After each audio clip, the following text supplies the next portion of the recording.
Hey guys, Seth here, and today I'm bringing you the guide to Stellaknights.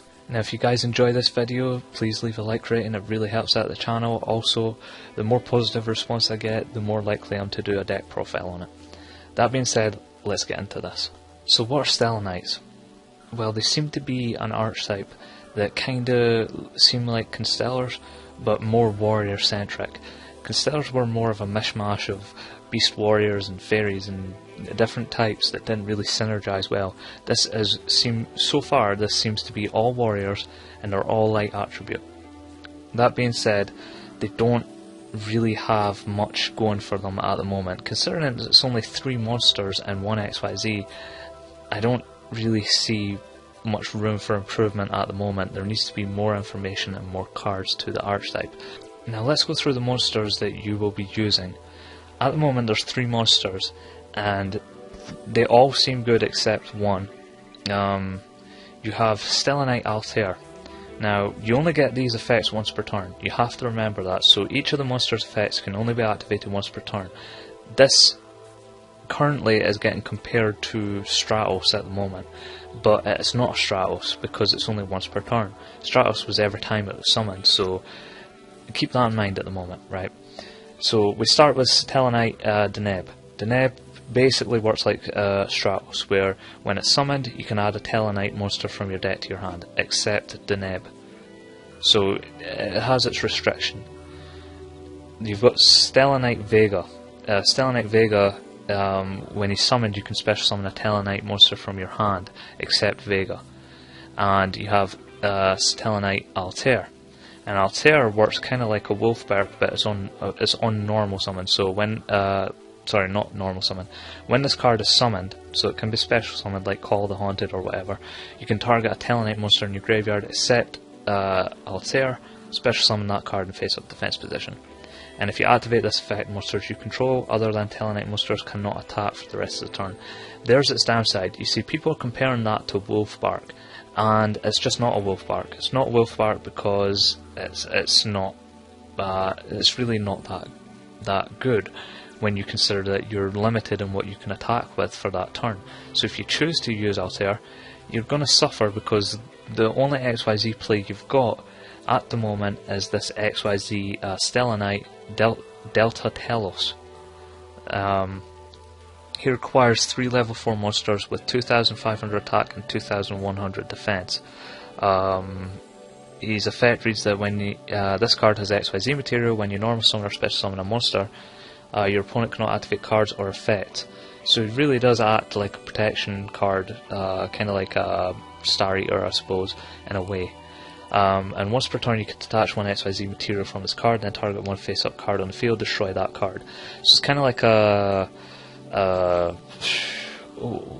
I'm not sure, a direwolf, I suppose. I don't know, something like that. It's something like a Scrap Dragon or direwolf or something, but it's once per turn, so that's only on your turn. It's not a trigger effect, it's an ignition effect.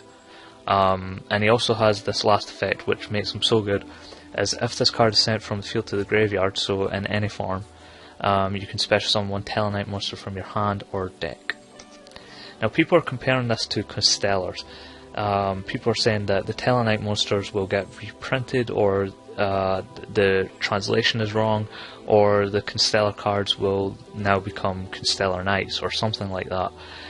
I disagree. I think this will be its own archetype and it won't matter. Now currently I'm running Chameleon.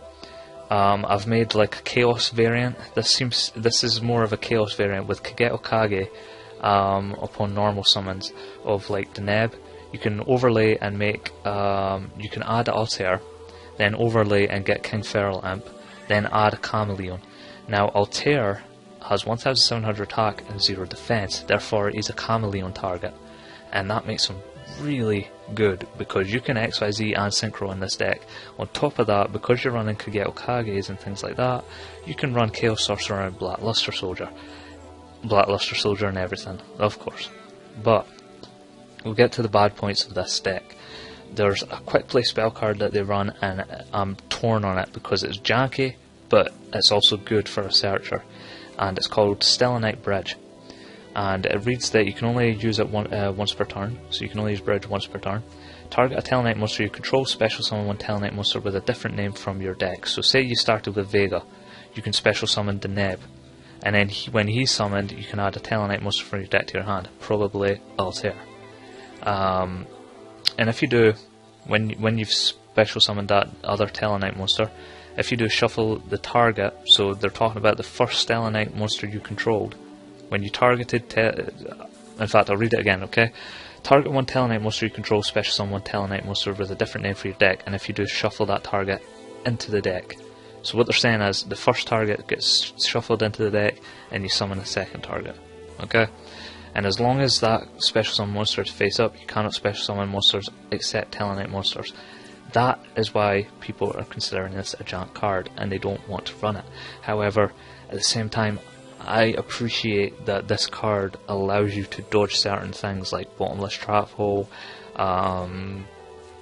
Lance, you know, certain cards that could see you lose, like bears and things. This is a chainable card that will allow you to special summon a different Stellaknight monster, and if you're lucky enough, you can XYZ the Stellaknight monster, the Delta Telos himself, that turn, and then you won't need to worry about the Stellaknight bridge condition of it, you know, you not being able to special summon monsters except Stellaknight monsters. So I'm torn on the card. I think it should be run at 2 at the moment. I think it's a card that should be run at 2 just for the fact that sometimes you don't get Deneb into your hand and you really want them in your hand or on the field so that you can get those Altairs to your hand as quickly as possible. I do run one supply unit in this deck because supply unit is so good at the moment. What I will say is that there is a counter trap that is run at the moment, and it basically works like a Infernity Barrier. People are comparing it to Infernity Barrier, but there's a difference here. When a spell trap card or monster effect is activated, this is what it reads, it's Sacred Constellation Factor.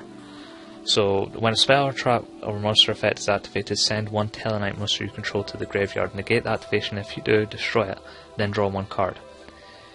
So people are hailing this as broken. Now what I will say, guys, is that if the card tributes itself, or you can't destroy it by some form, let's say you can't destroy it because it was card D and it tributed itself, or it was Rescue Rabbit and it banished itself, you don't get to draw a card. So you can't draw a card if you don't destroy it. So that's where it's very much not broken. Now on top of that, you've got to understand that you've got to send one Stellaknight monster you control to the graveyard.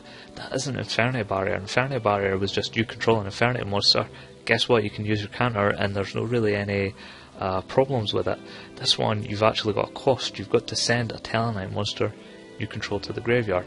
It's not hard to get them onto the field, but it is difficult to keep field advantage when you keep tributing for this counter trap. I do run Luminize. Luminize is a good card in this deck because there's so many lights. Of course you're going to run Honest, and of course you're going to run Maxi in this format. They're all warriors, they're all light attributes, they're all just so... It's a good deck and it's a good start, and I like where this is going with this deck. Vega will be dropped though. I get that feeling that Vega will be dropped in the near future, and it's, you know, it's not that great a card. It doesn't have good attack stats or defense stats. It's just not, it's not particularly great. So guys, test out this deck, see how you like it, and if you do like it, then as always, leave a like rating. I'll give you a deck profile for this deck, and this is Seth punching out.